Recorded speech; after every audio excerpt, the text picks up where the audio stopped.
পুঞ্জনগর নামে একটি গ্রাম ছিল। সেখানে রহিম তার বউকে নিয়ে থাকতো। তারা অনেক গরিব ছিল। আর রহিমের বাজারে একটা ডাল ভাতের হোটেল ছিল। তা দিয়ে রহিম তাদের সংসার চালাতো। বাহ বাবা বাহ! রহিম দাদা, তোমার ডাল রান্নার প্রশংসা না করে থাকতে পারছি না। এত সুন্দর ডাল আমি কখনো খাইনি। এরকম অসাধারণ। দাও দাও, আমাকে আরো একটু ডাল দাও। এভাবেই সারাদিন হোটেলে সবার জন্য রান্না করে যেত। এই হোটেল চালিয়ে তার সংসারটা চলে যেত।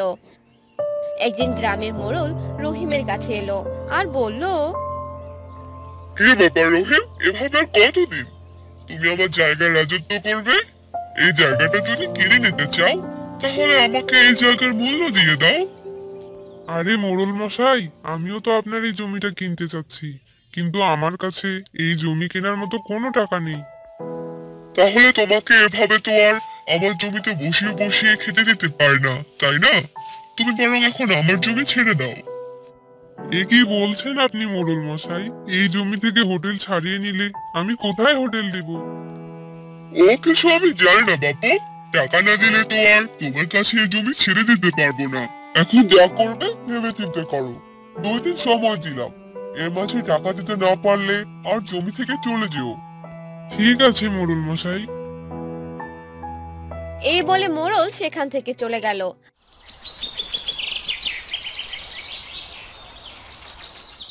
আর রাতে রহিম তার বউকে বলল, এখন আমি কি করবো গো? টাকা দিতে না পারলে তো আমার অনেক বড় ক্ষতি হয়ে যাবে। কি ক্ষতি হবে? কি সব বলছো গো তুমি? বাজারে যে হোটেল দিয়েছি, সেই হোটেলের জায়গাটা তো মোড়ল মশাইয়ের। মোড়ল মশাই বলেছে জায়গাটা কিনে নিতে। এখন জায়গাটা কেনার মতো টাকা তো আমার কাছে নেই গো। আজ যদি না কিনতে পারি, তাহলে যে সেখানে আর থাকতে পারবো না। তুমি কি বলছো? এখন কি উপায়? জানি না রে বউ, হোটেলটা সরিয়ে ফেললে কি হবে? কি করে সংসার চালাবো আমি? 2 দিন সময় দিয়েছে, এর মধ্যে তো টাকাও দিতে পারবো না। তুমিও তো ভেবো না তো, দেখবে সব ঠিক হয়ে যাবে।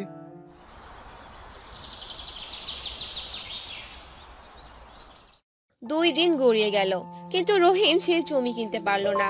আর তাই মোড়ল রহিমকে বলল, আমি তো তোমাকে 2 দিন সময় দিয়েছিলাম, কিন্তু তুমি তো আমার জমিটা কিনতে পারলে না। তাই এখন তোমার এই হোটেলে এখান থেকে উঠিয়ে নিয়ে যাও। এরকম আপনি করবেন না মোড়ল মশাই। আমাকে আর কিছুদিন সময় দিন, আমি আপনার জমিটা ঠিকই কিনে নিব। না না, আর তোমাকে সময় দিতে পারলাম না রহিম। এখন তাড়াতাড়ি করে সবকিছু ভেঙে ফেলো। রহিমের আর কিছুই করার নেই। তাই রহিম সেই হোটেলের সবকিছু খুলে নিল আর বাড়িতে ফিরে এলো। কি, তুমি তো হোটেলে সবকিছু খুলে নিয়ে এসেছো। মোড়ল মশাই আর থাকতে দিল না আমাদের। এখন কি করবে? সংসার কিভাবে চলবে আমাদের? জানি না বউ, কি করব কিছুই ভেবে পাচ্ছি না। এভাবেই কিছুদিন চলে গেল।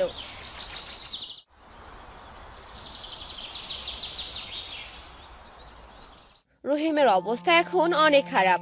খাওয়ার মতো তার কাছে কোনো টাকা নেই। তাই সে তার বাগানে বসে মাথায় হাত রেখে চিন্তা করতে লাগলো। তখনই তার মাথায় একটা বুদ্ধি আসলো। এই জায়গাটা তো বেশ ভালোই দেখছি, আর আমার বাঁশগুলো অনেক ধরেছে। আমি যদি এখানে একটা বাঁশপাতার হোটেল দেই, তাহলে কেমন হয়? এসব ভেবে রহিম ঠিক করলো সে একটি বাঁশপাতার হোটেল বানাবে। সেখানে পুরো হোটেলটি থাকবে বাঁশপাতার। আর তারপরে সে হোটেল বানানোর কাজে লেগে পড়লো। পুরো একদিন লেগে গেল তার এই হোটেল বানাতে। বাঁশপাতা হোটেল বানানো শেষে রহিম তার বউকে ডেকে বলল, দেখো, আমি বাঁশপাতা দিয়ে কত সুন্দর হোটেল বানিয়েছি। আর এখন এখানেই আমি খাবার রান্না করব। বাহ, দেখতে তো অনেক সুন্দর লাগলো। পুরো হোটেল সবুজ হয়ে আছে। আমি বরং আমাদের এই হোটেলের কথা সবাইকে জানিয়ে দেই, আর তুমি রান্না করো। তারপর রহিম সেখানে বসে রান্না করতে লাগলো। আর রহিমের বউ সবাইকে তাদের বাঁশপাতার হোটেলের কথা জানিয়ে দিল। আর সেটি দেখার জন্য গ্রামের অনেকেই সেখানে চলে এলো। আরে রহিম দাদা, এই হোটেলটা কি সত্যি তোমার? এত সুন্দর বাঁশপাতার হোটেল আমি কখনো দেখিনি। আর এখনো তোমার এই সুন্দর হোটেলে বসে আমার খেতেও ইচ্ছা করছে। তাহলে আর দেরি কিসের, তাড়াতাড়ি বসে পড়ো, আমি তোমাদের সবাইকে খাবার দিচ্ছি। তারপর সবাই সেই বাঁশপাতার হোটেলে বসে পড়লো আর রহিমের হাতের ডাল ভাত খাবার খেতে লাগলো।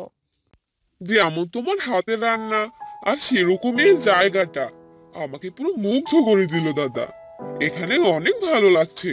চারদিকে শুধু পাখির কিচিরমিচির আওয়াজ শুনতে পাচ্ছি, আর বাজারে তো শুধু মানুষের কোলাহলে ভর্তি। আর সবাইকে আমার এই বাঁশপাতার হোটেলের কথা জানিয়ে দিও, তাহলে সবাই এখানে এসে প্রাণ ভরে খাবার খাবে। আরে তুমি কোনো চিন্তা করো না, তোমার হোটেলের সামনে তো ভিড় লেগেই থাকবে, বুঝলে? তারপর সবাই তাদের খাবারের বিল দিয়ে চলে গেল। আর প্রথম দিনই রহিমের অনেক টাকা লাভ হয়ে গেল আর রহিম অনেক খুশি হয়ে গেল। দেখলে বউ, আজকে তো অনেক টাকা পেলাম। এই হোটেলটা ভালোভাবে চললেই আমাদের আর কোনো সমস্যা হবে না। তুমি ঠিকই বলেছো গো। যাই হোক, অবশেষে এই বাঁশপাতার হোটেলটা তো খুলতে পেলাম। হ্যাঁ বউ, আর আমি যাদের কাছে টাকা ধার নিয়েছিলাম তাদের টাকাগুলো বরং ফিরিয়ে দিয়েছি। আচ্ছা ঠিক আছে, যাও তবে। এরপর রহিম বাড়ি থেকে বের হয়ে গেল আর সবগুলো ঋণ পরিশোধ করে দিল। আর আস্তে আস্তে তার বাঁশপাতার হোটেলের কথা সকলে জানতে পারলো। আর রহিমের হোটেলের সামনে ভিড় জমে গেল। ছোট বড় সবাই সেখানে খেতে চলে আসতো। এই দাদা, দাও দাও দাও, খাবার দাও। হ্যাঁ হ্যাঁ, দিচ্ছি। এভাবে হোটেলটির অনেক নাম চারদিকে ছড়িয়ে পড়লো আর প্রতিদিন অনেক রোজগার করতে লাগলো। এখন আর আমাদের কোনো অভাব থাকলো না গো। হ্যাঁ গো, তুমি একদম ঠিক কথাই বলেছো। এরপর তারা সেই বাঁশপাতার হোটেলের মাধ্যমে অনেক ধনী হয়ে গেল আর সুখে শান্তিতে থাক। কি গো, আজকে মাছ ধরতে যাবে না? অনেক বেলা তো হলো, কখন যাবে শুনি? দুদিন থেকে তো জালে মাছই উঠছে না। যদিও দু একটা ওঠে, জালের যে অনেক জায়গায় ছেঁড়া, সেদিক দিয়ে বের হয়ে যায়। নতুন জাল যে কিনবো কিনি, সে টাকাও যে নেই। আচ্ছা শোনো, আমি জাল সেলাই করে দেই, তুমি যাও। ঘরে তো কোনো বাজার নেই, যে দুটো মাছ পাবে তা বিক্রি করে বাজার করে নিয়ে এসো। আচ্ছা ঠিক আছে গিন্নি, দাও, জাল সেলাই করে দাও। যাই দেখি আজ ভাগে মাছ জোটে কিনা। হরির বউ হরিকে জাল সেলাই করে দেয়। হরি জাল নিয়ে নদীতে যায়।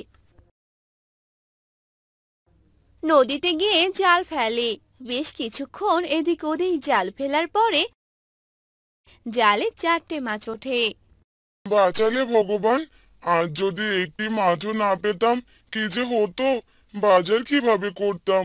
যাই, এই 4টি মাছই বিক্রি করি গিয়ে, তাতে যা টাকা হয় তা দিয়েই কিছু বাজার করে নিয়ে যাই।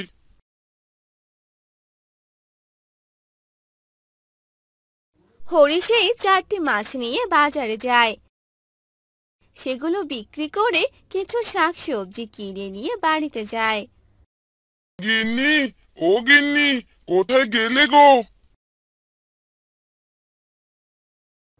এই তো আমি। মাছ পেয়েছো আজ? হ্যাঁ গো, পেয়েছি। 4টা মাছ পেয়েছি, সেগুলোই বাজারে বিক্রি করে কিছু শাকসবজি নিয়ে এলাম।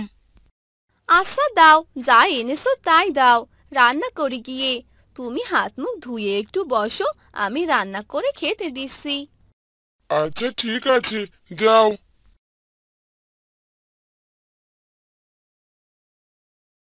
এরপর হরির বউ রান্না করতে যায়। হরি হাত মুখ ধুয়ে রান্না হওয়ার অপেক্ষা করে। কি গো শুনছো, রান্না হয়ে গেছে, আসো খেতে দিচ্ছি। কিরে গীতা মা, কোথায় তুই? তুইও আয়, খেতে দিচ্ছি। হ্যাঁ মা, আসছি। এরপর হরির বউ হরি আর তার মেয়েকে খেতে দেয়। আজকেও এসব শাকসবজি রান্না করেছো মা? রোজ রোজ এসব খেতে আর ভালো লাগে না। খেয়ে নে মা, আমাদের অবস্থা তো জানিস। তোর বাবা জালটা সেরা, মাছ সেই সেরা দিয়ে বেরিয়ে যায়। বাবা, একটা নতুন জাল কিনলেই তো পারো। কতদিন হলো ভালো মন্দ কিছুই খাই না। হ্যাঁ মা, কিনবো। এখন যে টাকা নেই রে, টাকা হলেই নতুন জাল কিনবো। তখন অনেক মাছ ধরবো, অনেক টাকা পাবো। তখন তোকে মাংস খাওয়াবো। এখন একটু কষ্ট করে খেয়ে নে মা। ঠিক আছে বাবা, খাচ্ছি। খাওয়া দাওয়া শেষ করে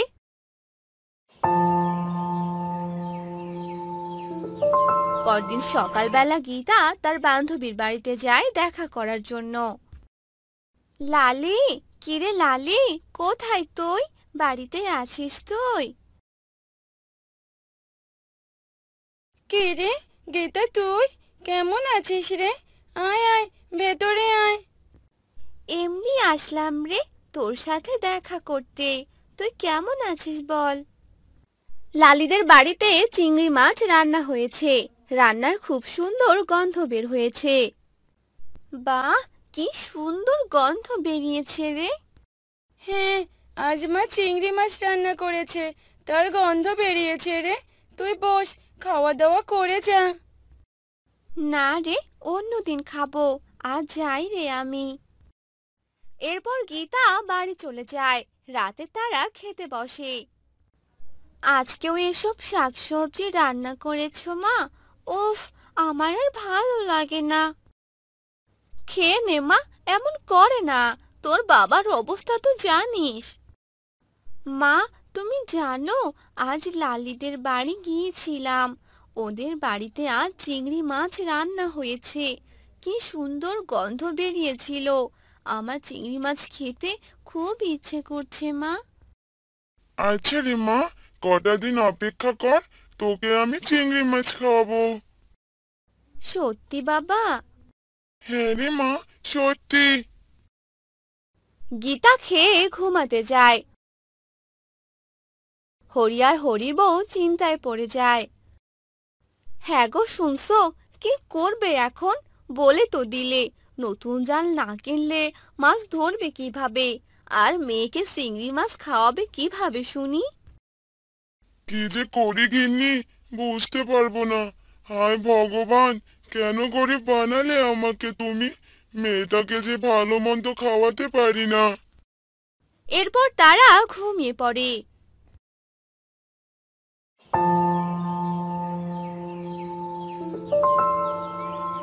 গিন্নি, আমি নদীতে গেলাম।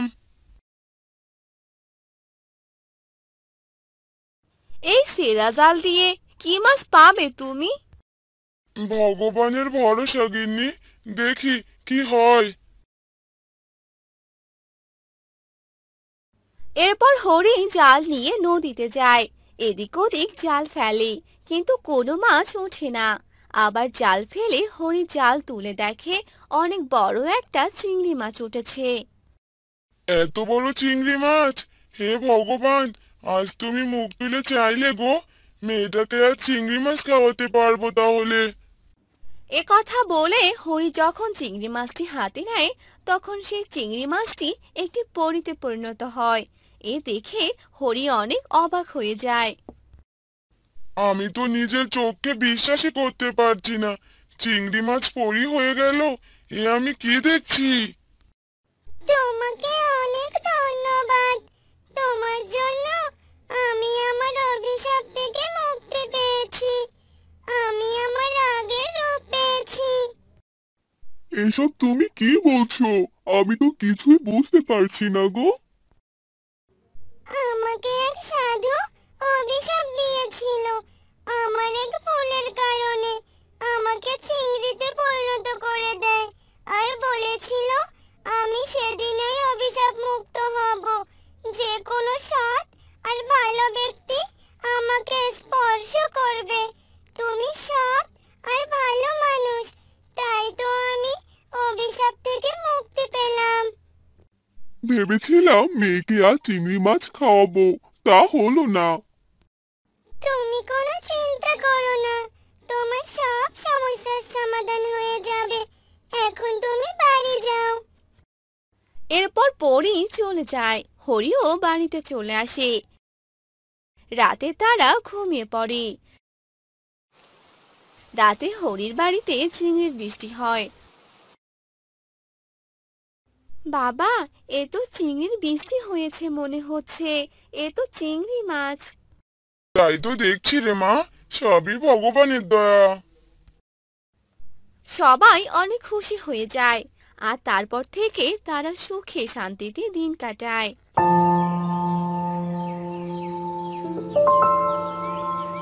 গিন্নি, ও গিন্নি, কোথায় তুমি? হ্যাঁ গো, বলো, কাজে যাচ্ছ তুমি? হ্যাঁ গো, যাই, কাজে যাই। দেরি হলে মালিক আবার রাগ হবে। ঠিক আছে গো, যাও তাহলে।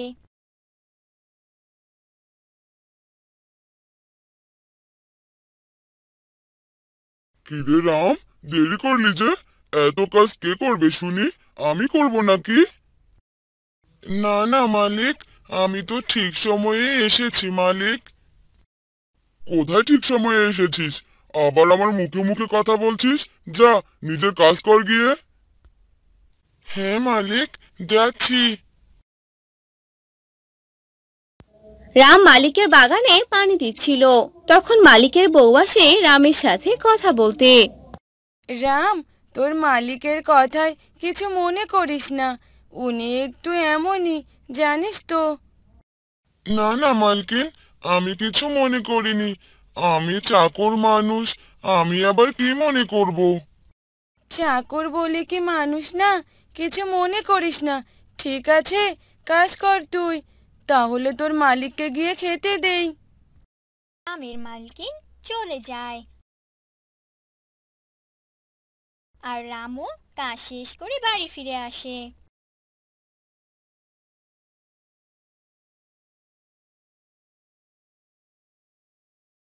গিন্নি, ও গিন্নি, কোথায় গেলে?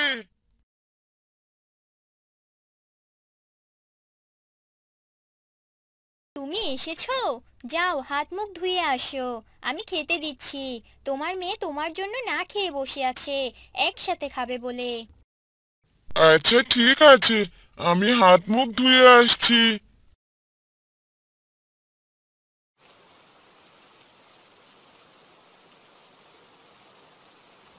মা দেখো, বৃষ্টি পড়ছে।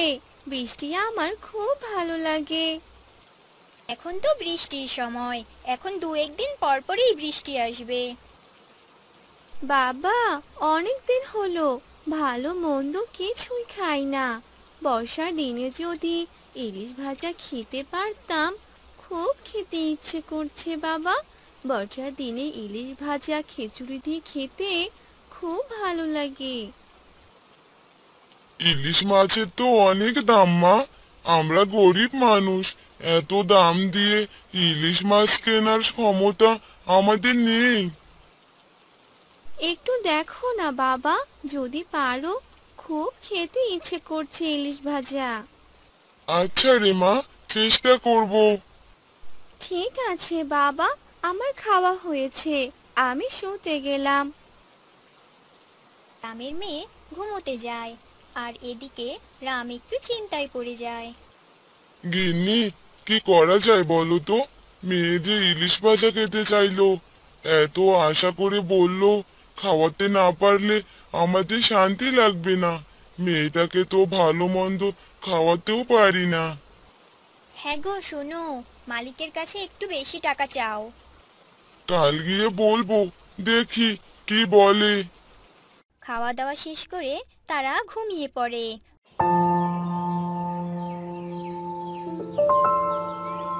পরের দিন সকালবেলা রাম কাজে যায়। রামের মালিক বসেছিল। রাম তার মালিকের কাছে যায় কথা বলতে। মালিক, একটু কথা ছিল। তোর আবার কি কথা আছে? কি বলবি তাড়াতাড়ি বল। মালিক, এ মাসে যদি একটু বেশি টাকা দিতেন খুব উপকার হতো। আমার মেয়েটা ইলিশ মাছ খেতে চেয়েছে। যা টাকা বেতন পাই, এতে তো ইলিশ মাছ কিনতে পারবো না। ইলিশ মাছের যে অনেক দাম। তোর মেয়ে ইলিশ মাছ খেতে চেয়েছে তো আমি কি করব শুনি? টাকা বেশি দেবো কেন? কাজ তো করতে যাস না, ফাঁকিবাজি দেওয়ার চিন্তা শুধু। মালিক, আমি বাড়ির সব কাজ করব এখন থেকে। আর কোনো কাজের লোক লাগবে না। দরকার নেই, এমনিতেই তো নিজের কাজ করতে চাস না, এরপর বাড়ির সব কাজ করতে দিলে না খেয়ে থাকতে হবে আমাকে। না মালিক, আমি সব কাজ ঠিকভাবে করব, আপনি চিন্তা করবেন না। বললাম তো দরকার নেই, যা নিজের কাজ কর গিয়ে। সকাল সকাল মাথাটা খারাপ করিস না তো। রাম মন খারাপ করে চলে যায় আর নিজের কাজ করতে থাকে। আজ মালকিনের বাড়িতে ইলিশ মাছ রান্না হয়েছে। রাম, কিরে রাম, কোথায় গেলি? জি মালকিন, বলুন। শুনলাম তোর মেয়ে নাকি ইলিশ ভাজা খেতে চেয়েছে। তোর মালিককে বলছিলি, তখন আমি শুনেছি। হ্যাঁ মালকিন, মেয়েটা কাল বলছিল বর্ষার দিনে ইলিশ ভাজা খেতে খুব ইচ্ছে করছে নাকি। মেয়েটাকে তো ভালো মন্দ খাওয়াতে পারি না, কাজ করে যা টাকা পাই কোনো রকমে সংসারটা চলে যায়। আচ্ছা ঠিক আছে, আর মন খারাপ করিস না। আমি তোর মেয়ের জন্য 2 পিস ইলিশ মাছ ভাজা করে রেখেছি। তোর মালিক যেন জানতে না পারে, চুপ করে নিয়ে যা, বউ মেয়ে সহ খাস। আপনাকে কি বলে যে ধন্যবাদ দেব মালকিন, বাঁচালেন আমায়। কিন্তু এভাবে নেওয়াটা কি ঠিক হবে? মালিক জানতে পারলে তো খুব রাগ করবে। কেউ জানতে পারবে না, তোর মালিকও জানতে পারবে না।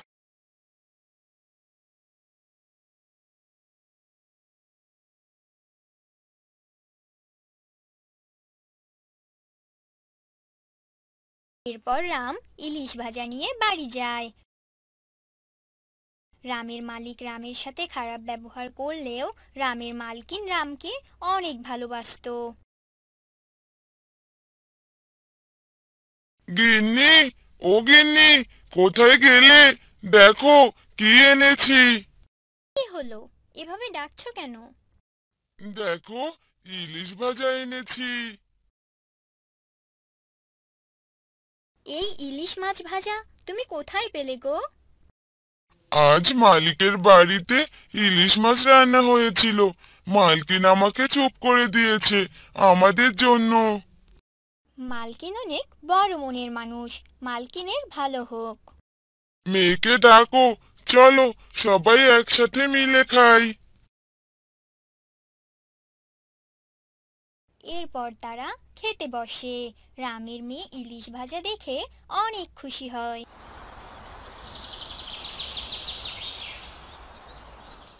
শোনো তোমরা, তোমরা হলে আমার 2 ছেলে আর ছেলের বউ।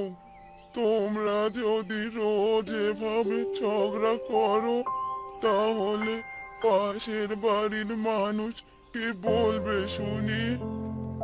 এদের এসব বলে কোনো লাভ নেই। এরা যদি মান সম্মানে তোয়াক্কা করতো, তাহলে রোজ 2 মিলে এমন কাণ্ড ঘটাতে পারতো না। আমার 2 ছেলে দুটো হয়েছে এমন। মা, আপনারাই বিচার করুন, বড় দিদি তো আমাদের দেখতেই পারে না। চুপ করো ছোট বৌমা, তোমার কাজের হাতের চেয়ে ঝগড়ার হাত বেশি পটু, সেটা এতদিনে বুঝে গেছি। এ কথা শুনে ছোট বউ সেখান থেকে চলে যায় আর তাদের মা তাদের সবাইকে যার যার ঘরে যেতে বলে। দেখলে তো, এই ছোট বউ এসে সংসারটাকে একদম শেষ করে দিয়েছে। কিভাবে যে কি করব কিছুতেই বুঝতে পারছি না। তুমি কোনো চিন্তা করো না, আমি ঠিক একটা বুদ্ধি বের করব ছোট বৌমা আর ছেলেকে জব্দ করার।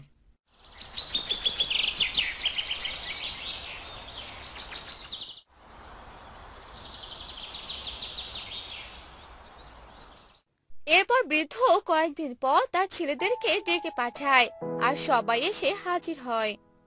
শোনো, আমার তো এখন বয়স হয়ে গেছে, আমি আর আগের মতো জমি আর পুকুরের দেখাশোনা করতে পারি না। তাই আমার 2 পুকুর 2 ভাইকে দেব, তোরা তাতে মাছ চাষ করবি। কিন্তু একটা শর্ত আছে। আবার কি শর্ত বাবা? যার পুকুরে বেশি মাছ চাষ করতে পারবে আর লাভবান হবে তার জন্য একটা ভালো আর দামি পুরস্কার থাকবে। সত্যি বলছেন বাবা? বাবা আপনি কোনো চিন্তা করবেন না, দেখবেন আমাকে যেই পুকুর দিবেন সেটাতেই আমি অনেক মাছ চাষ করব। গাছে কাঁঠাল কফে তেল, দেখা যাবে কার পুকুরে কেমন মাছ হয়। এবার তোমরা যাও, যা বললাম মনে রেখো।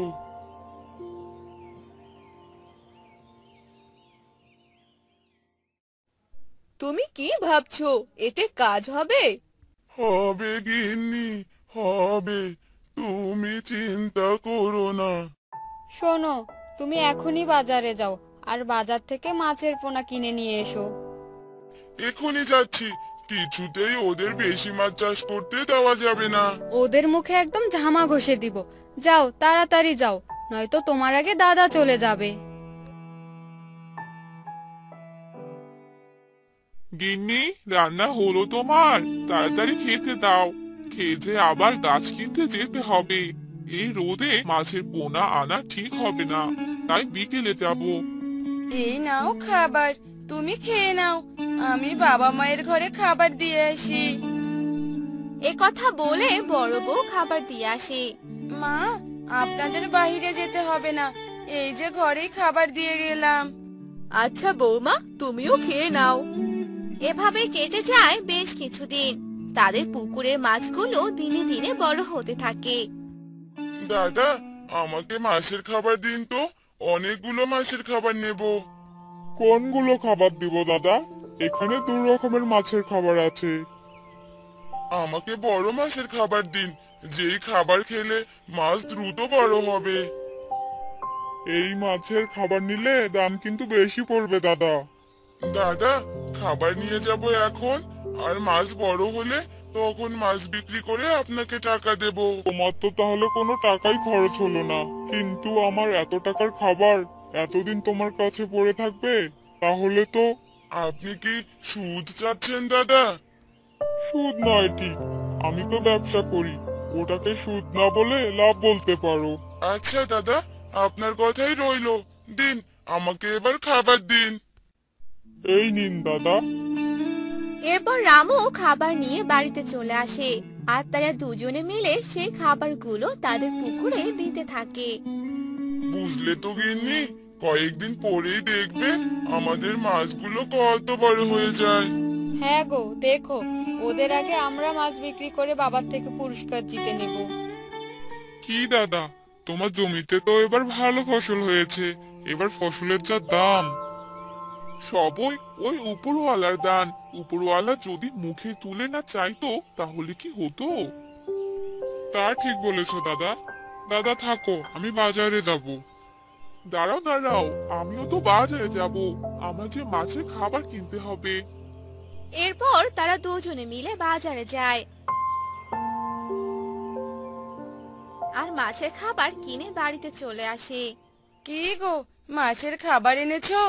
হ্যাঁ, এই নাও, যাও খাবারগুলো পুকুরে দিয়ে এসো। এতটুকু খাবার দিয়ে কি হবে বলো তো? গিন্নি, আয় বুঝে ব্যয় করতে হবে। ব্যবসার মূলধন না রেখে ব্যবসা করলে ব্যবসা লাঠে উঠবে, বুঝলে? তুমি এই খাবারগুলো দিয়ে এসো, আর সকালে ছাই আর গোবর দিবে। আমরা তো সাধারণ মাছ চাষ করছি, এই খাবারই আমাদের জন্য যথেষ্ট।